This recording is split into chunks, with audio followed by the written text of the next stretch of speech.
G'day, Tragic here. We're going to do something new, well not new, something old that I haven't done for ages. This is another review. Now I've been meaning to do lots more reviews in my channel, I just never get around to it. So I thought I'd start with something easy and manageable and new. So here we go, Quantum. This is a game which I'm quite interested in.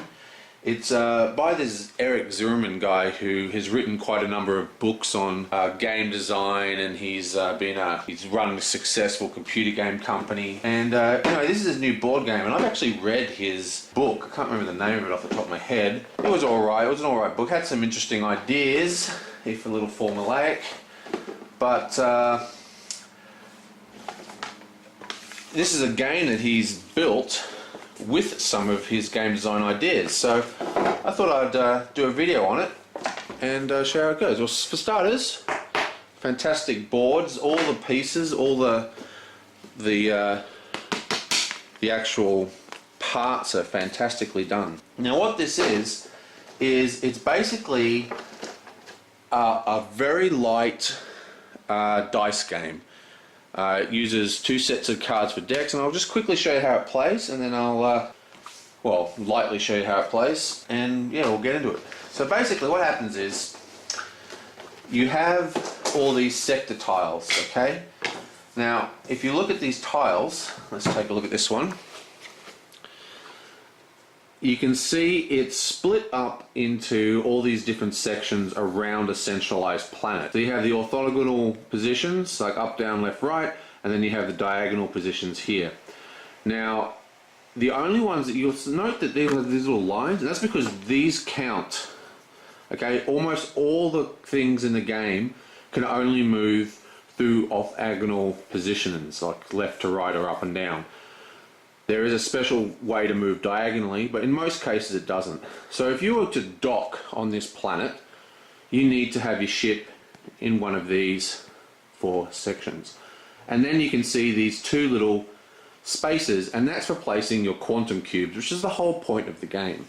So you have a map built out of these maps, and each tile has a different number. There's a 7, there's an 8, a 9, I think they go higher than that. Yeah, there's a 10. Is there an 11? No. And they're all different, they're all exactly the same except for how many slots. The 8 has 2 slots, the 9 has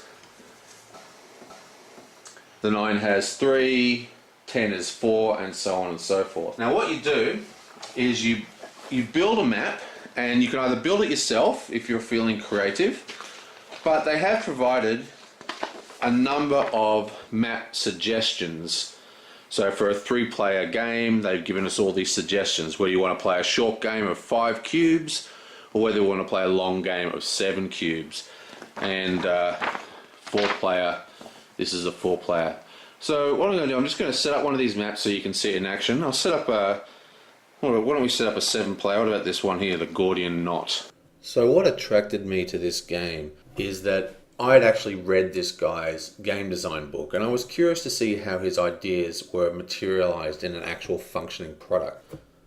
I was put onto him from a guy called Scott. He used to run an extremely awesome webpage and channel called Board Games with Scott. He's recently got quite a bit of sort of resurgence of popularity because he has a segment on the Dice Tower Breakfast. And he is another game person, more into the scholar side of gaming, the scholarly, talking about gamification and other such concepts. And same with this Eric guy, he actually teaches at New York University. Anyway, so I was very curious to see how someone coming at games from outside of the hobbyist, outside of the player, I mean, obviously the guy plays games, I'm just saying that there is a level of scholarly thought that might not be in many games, and I'm very curious to see how that would manifest in this game. Right, there we go. So there is the Gordian Knot. Any relation to a swastika is purely accidental. I just sort of, Anyway, so each player gets a series of dice, as in 3 dice, okay? And what you do, you just roll these dice, and they're your starting ships, and they go on your starting zone in any position you want. If you don't like your opening roll, you can mulligan. Now everybody gets to put has set starting tiles. In this case, it's all the end slots. Now, the goal of this game is to place what they call quantum cubes, which is they've got some lore in the book, and the whole game is let's mulligan that one. So the whole game is based around that. Let me just finish setting this up. Oh, mulligan. Oh, terrible. Well, it probably wasn't a bad idea to keep those. Okay, whatever. So here's what we're going to be for our starting setup. Now, each player gets a series of cubes, and depending on the length of the game, this is a 7-cube game, so you would get all 7 cubes. These little things here, they're cool little sort of semi-translucent, was that in shot? Semi-translucent cubes, and each person puts one on their home planet. Now you can only place 1 cube on any one zone. So you can't have 2 of the same cube on one planet. And the goal is simple. You just have to get your dice to surround any planet in the docking positions to place a cube. So if I had this, for example, I could not drop a cube because I'm not at number 8. But if I had this, I could drop a cube. Now only the docking positions count. So if I was like this, for example, that would still count and I could still place a cube because these corner pieces don't count as part of the docking positions. And it's the same as if you had enemies in the zone. So if there was an enemy in the docking position in the same zone as me, that does not count as a number towards the total for the planetary space. So this would still be 5, 6, 7, 8. I could still place a cube even though there's 2 other dice here. And so it's a very simple game. And it works on 4 actions only. So let's have a look at one of the player boards. Now the player boards are very, very nice, but there is no unique powers. So every player has the exact same board with the exact same powers. Now 2 of your dice are placed in the dominance and in the research marks, and they're placed at level 1. You have 2 more dice which are kept in reserve. I strongly recommend keeping these in the box so they don't get mixed up with your other dice, and just pulling them out when they're needed. The rest of your cubes go here, so it's a nice visual representation of how far the other players have to progress. You get 3 actions, so let's have a look at the actions you can get. You can reconfigure, deploy, move and attack, construct a cube, which requires 2 actions, or you can do research. So let's just go through them. Reconfigure is simple enough. You just take your die and roll it, and that's reconfiguring, changing the type of ship it is. Now there's actually some quite cool lore that I won't go into. If you read the manual where it describes how, talks about quantum states and all the different kind of actually pretty cool lore that describes why this is all possible. It's definitely worth reading. If you roll the same die, like say that's a 1 and then I rolled again and got a 1, you just keep rolling. Okay, so you can never reconfigure into the same ship. The next one is deploy. So if a ship is destroyed, deploy is simply you place the ship back on the table. Now here's my first gripe with this game. The rules state that when your ship is destroyed, you pick up the die, you roll it, and then you stick it in your scrapyard. And then when you do a deployment, you actually deploy, this will deploy as a 4. This is just a cumbersome way of doing it. And I strongly recommend just roll the dice as you deploy. It's just so much simpler to remember. And yeah, so you go, so I want to deploy, pick the dice up and roll it. Okay, I get a 2. Now when you deploy, you can deploy at any location where you have a cube. So I could actually deploy here, or I could deploy here, always in the orbital positions. So I might deploy here as a good spot, I guess. Now, the second one is move and attack. Now, this is quite interesting, and we'll talk about move and attack in its own thing, because it's basically the entire point of the game. The next one is construct cube, which I've already talked about, on how you place the cubes. And just to recap, you place a cube by having a matching number, 5, 6, 7, 8, for example, in the orbital position. Boom. And that's actually 2 actions out of your 3. And then there is research. And for research, you simply increment your research die. And you can do that 3 times. You can do any action multiple times, except for move. Well, you can do move multiple times, you just can't do it with the same ship. So, let's talk about moving and attacking. Each die can move the amount of spaces orthogonally, that's up and down and left and right, that there are pips on the die. So this guy can move 3, 1, 2, 3. This guy can move 5, 1, 2, 3, 4, 5. Now, I don't want to confuse you too much, but each ship has their own special powers, and the special power of the 5 is that he can move diagonally. So he's an unusual one. Let's just reconfigure him to a 2. So you can go 1, 2, 1, 2. And that's all there is to movement. You just move the number of pips orthogonally. Now, to attack, you need to move into a zone with another ship. So for example, for this guy to attack this one, he just needs to go 1, 2. And then you roll for attacks. And this is how their attacking rolls. There are 2 dice. Each player gets 1. One is the defense die and one is the attack die. And you both roll, so we'll just say that black is defense and white is attack. And we both roll 1s. Let's try it again. Okay, so we've got a 3 and a 4. So black is defense and the white is attack. The white is added to the attack and the black is added to the defender, and whoever has the lowest number wins the combat round. So this one is 4, which makes 5, 6, 7, 8, 9.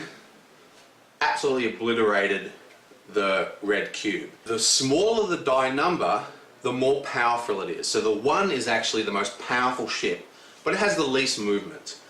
And the 6 is the weakest ship, but the fastest movement. So it's like the scout ship in inverted commas. This rolling is actually quite cool. If you are destroyed through a combat action, so if the attacker destroys the 1, he takes his position on the board, and the 1 is removed and placed into the shipyard on your player board for later deployment. This here is the red's shipyard.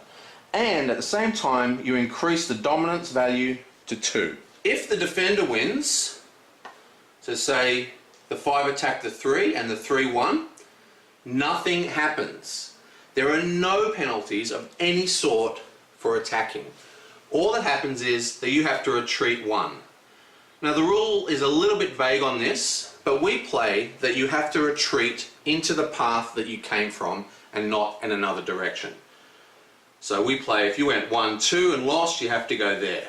And that's pretty much combat. Anytime you are attacked and you are destroyed, not only do your opponent put up their dominance, but you have to put 1 down. So whoever's ship is destroyed, you have to remove dominance, and every ship that is destroyed, you have to gain dominance. Does that make sense? Did I say that right? Every ship you destroy, you gain dominance.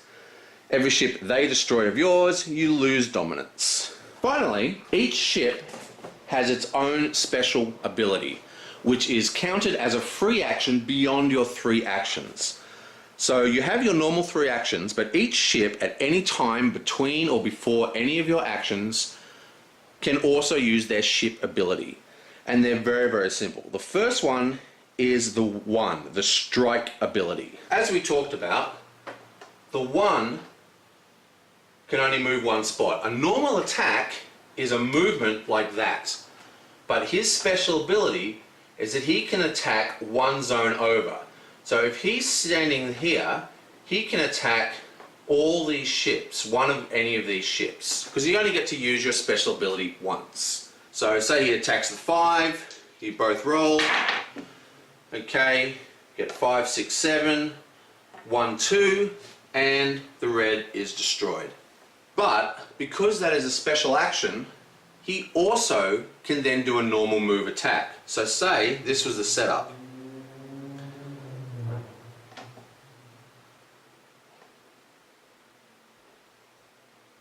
Okay? He can activate his attack adjacent action, which is not a normal action. Attack into this guy, destroy him, and then for his move action, as one of his normal 3 actions, he can then move and attack. Very cool. The 2 is a transport ship. It can only move 2 spaces, but it can transport ships around with it.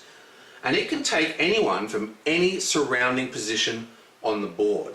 So, for example, is this all in shot? Okay, that's in shot. This 2 can pick up any one of these 3 because it's all orthogonal and diagonal positions around it. So 1, 2, 3, 4, 5, 6, 7, 8 locations. You then pick someone up, you move 1, 2, and then you can drop them into any of those 8 locations. Now this ability doesn't seem particularly powerful, but when you think about it, it's extremely powerful. Check this. Say this was a 1. He can normally only move 1 spot. Instead, he moves 1, 2, 3, 4 spots, which is the equivalent, because he moved diagonally, of 1, 2, 3, 4, 5. You can actually move 6 if you pick him up from a diagonal as well as drop him off from a diagonal. Very powerful, underused ability. The 3 is one of the most interesting abilities. The 3 uses warp to swap positions with any die. So you go voomp, voomp. Okay? Easy. The 4 has an interesting ability as well. On a whim, it can reconfigure without doing a die roll to either the 5 or the 3. Okay? So the 4 is a very versatile ship. Now the 5, I've already said, the 5 is just a normal die. It's got nothing special except it can move diagonally. So 1, 2, 3, 4, 5. Can move very, very far, very large distances. The 6 can't move diagonal. 1, 2, 3, 4, 5, 6 spaces, because it is a 6 pip die. Try and get them in shot. I think my last couple of moves are out of shot. Whatever. The point is the 5 can move diagonal and the 6 can't. But the 6 get a free reconfigure to a 3. Now when you do these reconfigures, like he just did a free reconfigure, he can still do the normal action reconfigure. So he gets 2 reconfigure rolls if you roll a high one. That's very, very cool. But you're not able to use the same die multiple times. For example, I used the 6, I reconfigured into a 3, and then I used the action to reconfigure into a 4. I can now not use the action again to reconfigure this into a 5, because this die, this round, has already activated its ability. And that's it. That's all the abilities of all the die. Now all these abilities are listed on this sheet, so they're very easy to reference. So, what are these, do you think? Well, when the game is set up, you also deal out 3 black cards and 3 white cards. Now these white cards are extremely powerful, and these are all special abilities that add to the game. Anytime you get to 6 dominance, you reset back to 1, and you can pick a card, either black or white, it's your choice. And remember, you get dominance by destroying ships. Every time you get to 6 research, you pick a card. And remember, you get research by an action called research, which increments it by 1. So you can theoretically go up 3 a turn. The cards themselves are very self-explanatory. They're basically extra player powers. The black ones are instants. When you pick it up, it instantly happens. This one, for example, says expand. Add a ship to your fleet.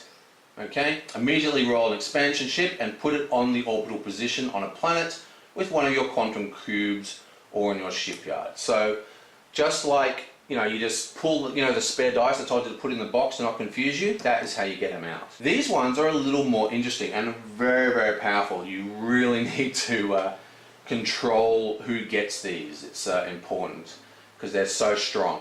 And it's part of, and I'll talk about it in the game design when I'm talking about the game itself after this.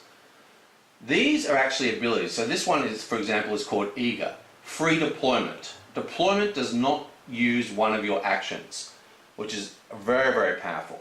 Okay, so say you pick this, you add this to your ship like so, and it becomes an extra action or power. Some of them are actions, some of them are just permanent effects like this one, and that's it. You can have 3, you can pick as many as you like, but you just have to discard back down to 3. So that is Quantum in a nutshell. It's a very fast, very simple dice game that you can teach in minutes and play in minutes. If you use less quantum cubes, the game is obviously quicker, and I would recommend this game to only be played with 3 or more players, preferably 4. 3 is fine. 2 players, meh, doesn't work. Definitely a 3-player plus game. And, well, that's it really, isn't it? So the question is, what do I really think of this game? And the answer is, I enjoy it. I think this is a good, fun game. It's very nice to play. It's nice and quick. It's easy to teach. And it's very accessible to a lot of people. And this is by design. There is actually room in this game to be a lot more complicated. Things like optional fire, as in, defending an area, and then if someone goes past you, one of the ship types automatically shoots at them. Having a more aggressive amount of defense. So like when you're defending, if you win the defense, you actually destroy dice. There's a lot of ways that this game could be changed to create a much more, in my opinion, interesting area control type situation. But that would increase the complexity and change the goal of this design, which is to be a fun, light game, which is exactly what it is. It reminds me a little of a game called King of Tokyo. And the reason that it reminds me of that game is not because it's dice orientated, but because of the power cards. In King of Tokyo, you have these abilities and these funky cards that you buy and add to your player board.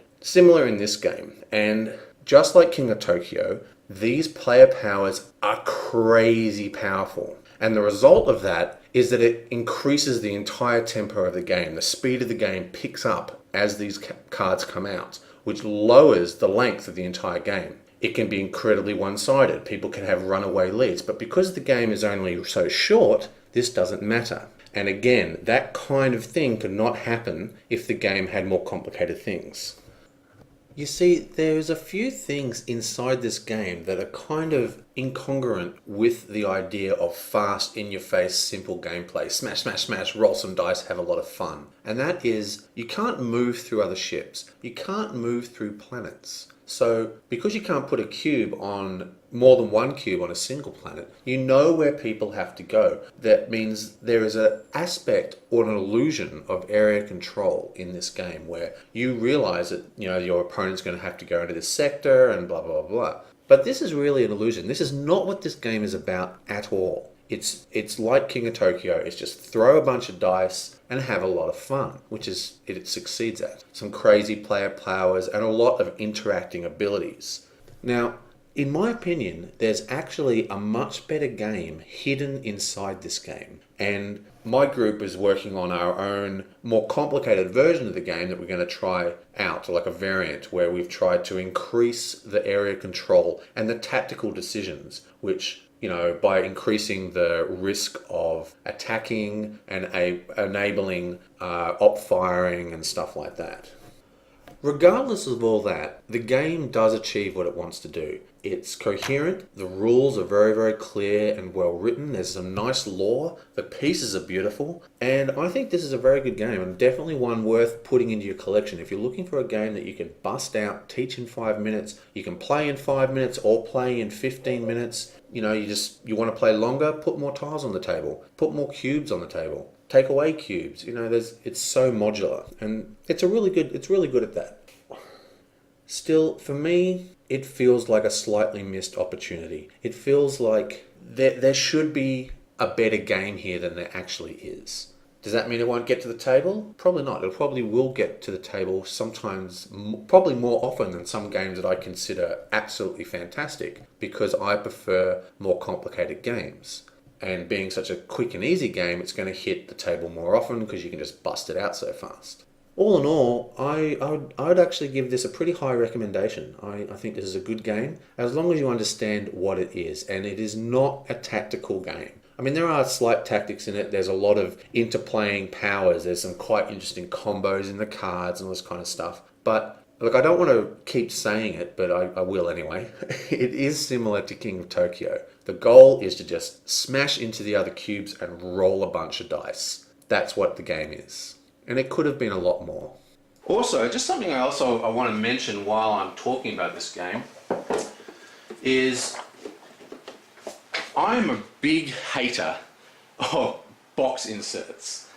Now, mind you, this is a fairly good one. I love the way these slot in, everything fits nicely, but this is one of my pet peeves, and I have no idea why board game companies do this. It boggles my mind how they can think this is acceptable and do it all the time. Like every single game practically does it that uses a box insert.